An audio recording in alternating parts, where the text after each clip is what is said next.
Assalamualaikum warahmatullahi wabarakatuh. Perkenalkan, nama saya Brigita Olivia Yuam dengan NIM 1921041012 dari kelas S101 angkatan 2019. Pada kali ini saya akan menjelaskan mengenai pihak-pihak yang terlibat dalam suatu proyek konstruksi. Dalam suatu proyek konstruksi, kegiatan yang akan dihadapi atau dilaksanakan bersifat sangat kompleks, maka memerlukan pengolahan manajemen yang baik, sehingga pada akhirnya proyek dapat berjalan dengan baik dan sesuai dengan apa yang sudah direncanakan. Dalam pelaksanaan proyek, harus diselenggarakan secara menyeluruh, mulai dari tahap perencanaan, tahap pelaksanaan, hingga pada tahap pemeliharaan, di mana banyak melibatkan macam-macam disiplin ilmu dan komponen pendukung lainnya. Pihak-pihak yang terlibat dalam proyek konstruksi dari tahap perencanaan, tahap pelaksanaan, hingga tahap pemeliharaan dapat dikelompokkan menjadi 3 pihak, yaitu pihak pemilik proyek atau owner, pihak konsultan, dan pihak kontraktor.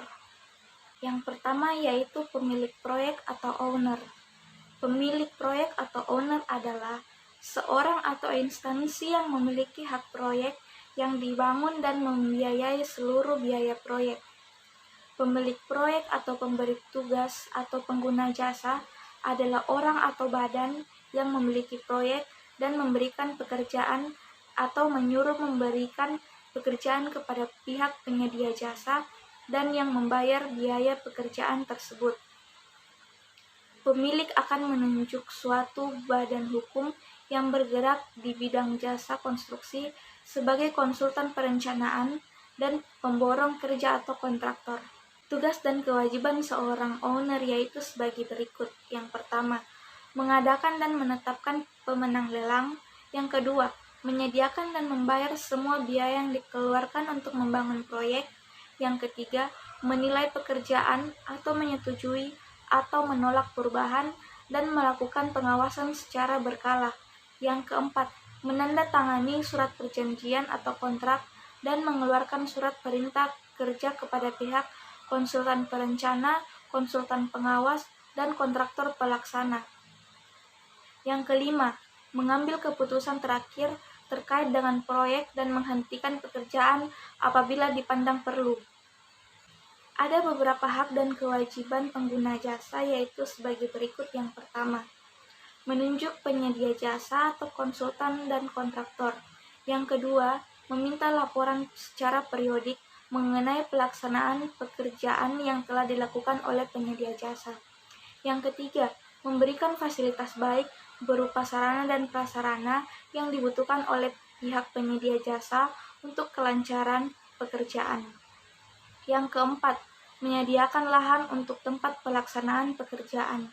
Dan yang kelima, menyediakan dana dan kemudian membayar kepada pihak penyedia jasa sejumlah biaya yang diperlukan untuk mewujudkan sebuah bangunan. Pihak kedua yang terlibat dalam proyek yaitu konsultan. Secara umum yang dimaksud dengan konsultan adalah perorangan atau perusahaan yang memiliki bakat, keahlian, dan kecakapan dan tersedia bagi yang memerlukan atau klien dengan imbalan sejumlah upah. Konsultan memberikan nasihat dan seringkali membantu melaksanakan nasihat tersebut dengan dan untuk klien. Dari definisi tersebut, terlihat bahwa konsultan menyediakan jasa dalam bentuk keahlian dan seringkali dilanjutkan dengan pekerjaan atau kegiatan yang merupakan implementasi nasihat yang diberikan sampai membuahkan hasil yang nyata. Sebagai contoh, suatu perusahaan ingin menggunakan jasa konsultan untuk meningkatkan produktivitas usahanya. Ada beberapa hal yang harus konsultan memperhatikan keperluan klien menyediakan jasa untuk mengkaji persoalan yang dihadapinya yaitu sebagai berikut. Yang pertama, kualitas dan kredibilitas. Yang kedua, mampu menggunakan pendekatan. Yang ketiga, didasarkan atas kenyataan. Yang keempat, adanya keterkaitan atau relevansi. Yang kelima, memiliki kecakapan. Yang keenam, menguasai perbendaharaan bahasa. Yang ketujuh, bersifat ulet konsultan. Dan yang ke-8, kreatif. Bentuk-bentuk usaha konsultan yang pertama yaitu konsultan perorangan. Seringkali dijumpai keadaan di mana diperlukan bantuan hanya oleh seseorang atau dua tenaga ahli untuk membantu memecahkan masalah yang sedang dihadapi. Untuk maksud tersebut, langkah yang diambil adalah menghubungi pihak yang bersangkutan yang dianggap mempunyai cukup kemampuan untuk menangani masalah tersebut. Keuntungannya adalah dalam proses mencari atau negosiasi sampai penandatanganan kontrak yang umumnya memakan waktu yang cepat. Hanya saja pemakai jasa konsultan semacam ini harus menyediakan tenaga administrasi dan pendukung yang lain. Bila banyak tenaga ahli yang diperlukan dan mereka menangani masing-masing masalah yang berbeda, tetapi banyak keterkaitannya di mana diperlukan kerjasama sebagai tim, maka pendekatan dengan cara mengerjakan sejumlah konsultan perorangan akan banyak menemui kesulitan dalam hal komunikasi, pengertian, kekompakan, dan kepemimpinan di antara mereka. Kedua yaitu perusahaan konsultan. Berbeda dengan konsultan perorangan, pada perusahaan konsultan, tenaga-tenaga ahli dihimpun dalam suatu wadah organisasi. Wadah inilah yang mengorganisir, mengatur, mengerjakan, serta memberi dukungan teknis dan administrasi yang berpusat di home office. Perusahaan konsultan akan menandatangani kontrak untuk menyediakan jasa konsultasi kepada klien. Perusahaan konsultan meliputi segala sesuatu yang termuat dalam dokumen kerangka acuan. Kontrak ini merupakan komitmen antar perusahaan untuk menyelesaikan kewajiban dan tugas sebaik-baiknya dari segi jadwal, mutu, dan biaya yang telah disetujui dengan cara profesional. Macam konsultan yang pertama yaitu konsultan perencana. Yang dimaksud dengan perencana adalah ahli bangunan yang bisa disebut arsitek, yaitu perorangan atau badan hukum yang mempergunakan keahlian dan berdasarkan surat perintah tugas dari pemilik, mengerjakan perencanaan bangunan. Konsultan perencana adalah orang atau badan yang membuat perencanaan bangunan secara lengkap, baik bidang arsitek, sipil, dan bidang lain yang melekat erat membentuk sebuah sistem bangunan. Tugas dan tanggung jawab konsultan perencana pada proyek konstruksi secara umum yaitu yang pertama, merealisasikan gagasan atau kebutuhan owner berkaitan dengan pembangunan suatu proyek konstruksi. Yang ketiga, melakukan perencanaan dan perancangan proyek sesuai dengan keinginan pemilik proyek atau owner. Yang ketiga, merencanakan spesifikasi bahan dan alat yang digunakan sesuai dengan peraturan dan syarat yang ada, serta memberikan metode yang harus diterapkan dalam pelaksanaan.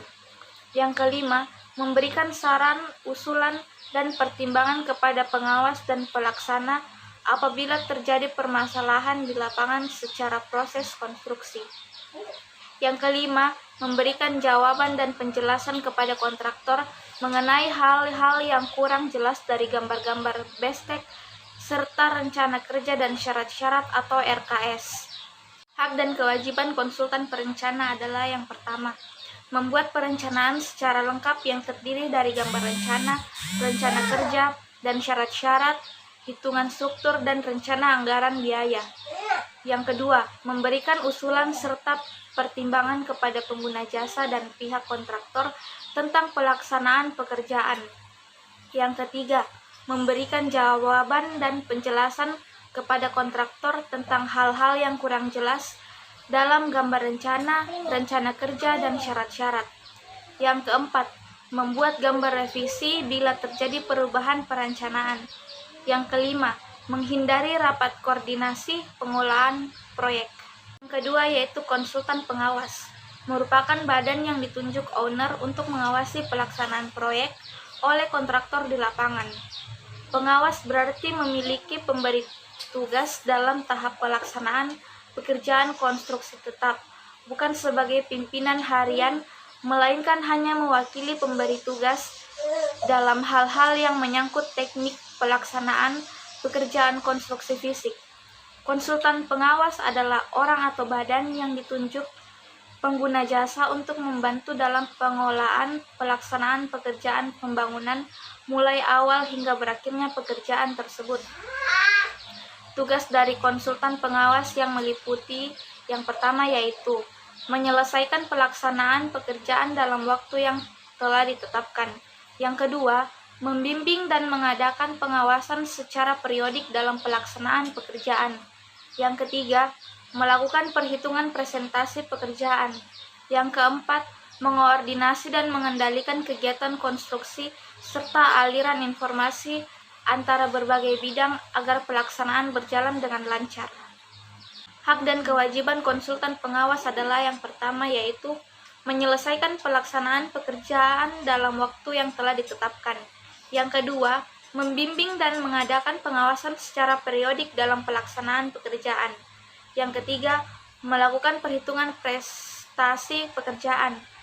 Yang keempat, mengoordinasi dan mengendalikan kegiatan konstruksi secara aliran informasi antar berbagai bidang agar pelaksanaan pekerjaan berjalan dengan lancar. Yang kelima, menghindari kesalahan yang mungkin terjadi sedini mungkin serta menghindari pembengkakan biaya. Yang ketiga, pihak-pihak yang terlibat dalam proyek yaitu kontraktor.